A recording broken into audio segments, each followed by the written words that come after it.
முன்னாள் ஜனாதிபதி மஹிந்த ராஜபக்ஷவின் பாதுகாப்பு அதிகாரிக்கு பிணையில் செல்ல அனுமதி வழங்கப்பட்டுள்ளது. இதே நேரம் யாழ்ப்பாண பல்கலைக்கழகத்தில் இன்றைய தினமும் ஆயுதங்கள் மீட்கப்பட்டுள்ளன. இது இவ்வாறு இருக்கும் பட்சத்தில் நீதிபதி ஒருவருக்கு பதவி இடைநீக்கம் உத்தரவு பிறப்பிக்கப்பட்டுள்ளது. இவ்வாறு இன்றைய தினம் நாட்டில் பதிவாகிய பல முக்கிய செய்திகளை தொகுத்து வழங்குகின்றது இன்றைய செய்திகளின் தொகுப்பு.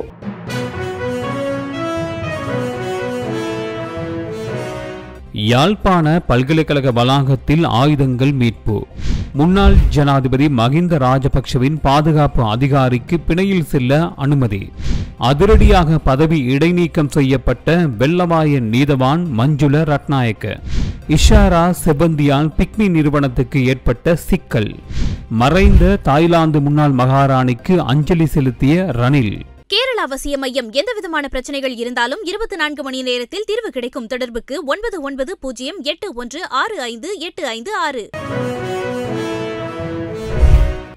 யாழ்ப்பாண பல்கலைக்கழகத்தில் இருந்து நேற்றைய தினமும் இன்றைய தினமும் ஆயுதங்கள் சில மீட்கப்பட்டுள்ளன. இதன் அடிப்படையில் இன்றைய தினம் T56 ரக துப்பாக்கியொன்றும் நேற்றைய தினம் 2 மகசின்களும் வயர்களும் மீட்கப்பட்டன. இதன் அடிப்படையில் T56 ரக துப்பாக்கியொன்றும் 2 மகசின்களும் வயர்களும் மீட்கப்பட்டுள்ளதாக தெரிவிக்கப்படுகிறது. நேற்றைய தினம் யாழ்ப்பாண பல்கலைக்கழகத்தின் நூலக பகுதியை சுத்தம் செய்யும் போது அந்த பகுதியில் இருந்து ஆயுதங்கள் கண்டுபிடிக்கப்பட்டுள்ளன. இதன் அடிப்படையில் குறித்த ஆயுதங்கள் தொடர்பில் பல்கலைக்கழக நிர்வாகம் கோப்பாய் போலீசாருக்கு அறிவித்துள்ளனர். இந்த அறிவித்தலின் அடிப்படையில் ஆயுதங்கள் மீட்கப்பட்ட பகுதிக்கு சென்ற கோப்பாய் போலீசார் அங்கு விசாரணைகள் நடத்தியது மாத்திரமன்றி நேற்று இரவு யாழ்ப்பாண பல்கலைக்கழகத்திற்கு போலீஸ் பாதுகாப்பும் வழங்கப்பட்டிருந்தது. இந்த நிலையில் இன்றைய தினம் T56 ரக துப்பாக்கி ஒன்றும் மீட்கப்பட்டது. இதன் அடிப்படையில் விசேட அதிரடிப்படையினர் குறித்த பகுதிக்கு சென்று அந்த ஆயுதங்களை மீட்டதாகவும் சொல்லப்படுகிறது.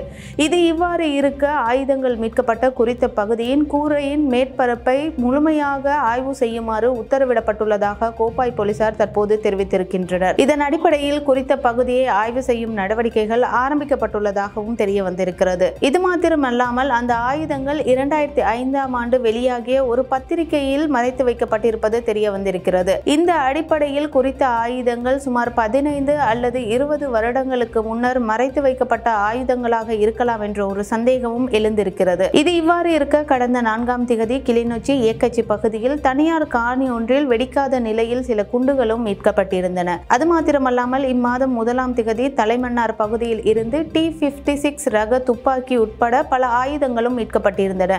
இவ்வாறு கடந்த சில நாட்களாக தொடர்ச்சியாக வடக்கில் இருந்து ஆயுதங்கள் மீட்கப்படும் சம்பவங்கள் நிகழ்ந்த வண்ணமே இருக்கின்றன.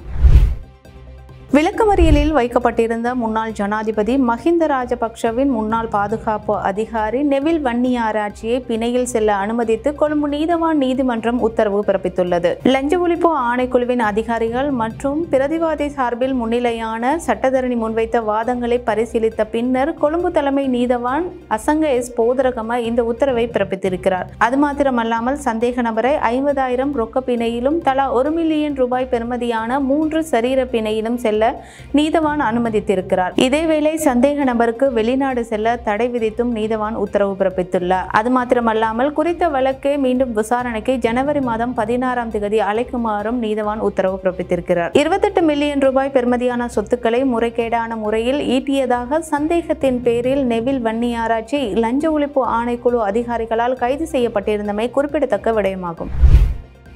வெள்ளவாய நீதவான் மஞ்சுள ரத்நாயக்க பதவியில் இருந்து இடைநீக்கம் செய்யப்பட்டுள்ளார். இந்த இடைநீக்க உத்தரவு நேற்று முதல் நடைமுறைக்கு வருவதாகவும் அறிவிக்கப்பட்டுள்ளது. பொலிஸ்மா அதிபர் அளித்த முறைப்பாட்டை தொடர்ந்து நீதித்துறை சேவை ஆணையகம் இந்த தீர்மானத்தை எடுத்திருப்பதாக கூறப்படுகிறது. தலைமை நீதிபதியின் பல வழக்கு தீர்ப்புகள் தொடர்பாக பொலிஸ்மா அதிபர் ஒரு புகாரை அளித்திருக்கிறார். அவருடைய புகாரை விசாரணைக்கு எடுத்துக்கொண்ட நீதித்துறை சேவை ஆணையகம் விசாரணைகளின் பின்னர் இந்த தீர்மானத்தை எடுத்திருப்பதாக கூறப்படுகிறது.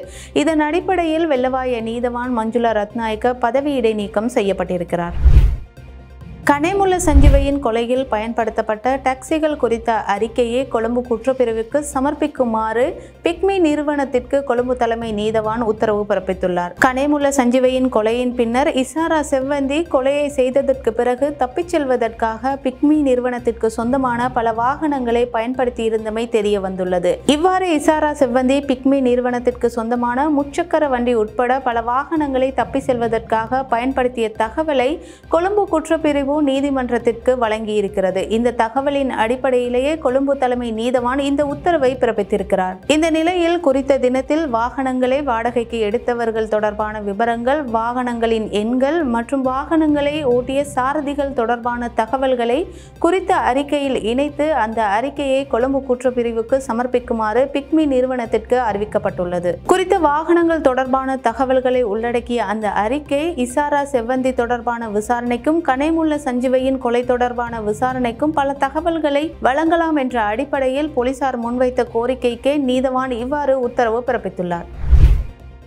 ஐக்கிய தேசிய கட்சியின் தலைவரும் முன்னாள் ஜனாதிபதியுமான ரணில் விக்ரமசிங்க மறைந்த தாய்லாந்தின் முன்னாள் மகாராணி சிரிக்கித்திற்கு அஞ்சலி செலுத்தியிருக்கிறார். இன்று கொழும்பில் உள்ள தாய்லாந்து தூதரகத்திற்கு சென்ற முன்னாள் ஜனாதிபதி ரணில் விக்ரமசிங்க அங்கு சென்று மறைந்த தாய்லாந்தின் மகாராணிக்கு அவர் அஞ்சலி செலுத்தியிருக்கிறார். இந்த நிலையில் கொழும்பில் அமைந்துள்ள தாய்லாந்து தூதரகத்தில் வைக்கப்பட்டு இருந்த தாய்லாந்தின் முன்னாள் மகாராணி சிரிக்கித்தின் புகைப்படத்திற்கு மலர் தூவி அவர் அஞ்சலி செலுத்தியிருக்கிறார். அது மாத்திரமல்ல, அஞ்சலி செலுத்திய பிறகு அங்கு இருந்த அதிகாரிகளுடன் அவர் கலந்துரையாடலில் ஈடுபட்டிருக்கிறார். இந்த கலந்துரையாடலின் போது மறைந்த தாய்லாந்தின் மகாராணியின் சேவைகள் தொடர்பாகவும் சமகால அரசியல் தொடர்பிலும் அவர் உரையாடியதாக தெரிவித்திருக்கிறார்.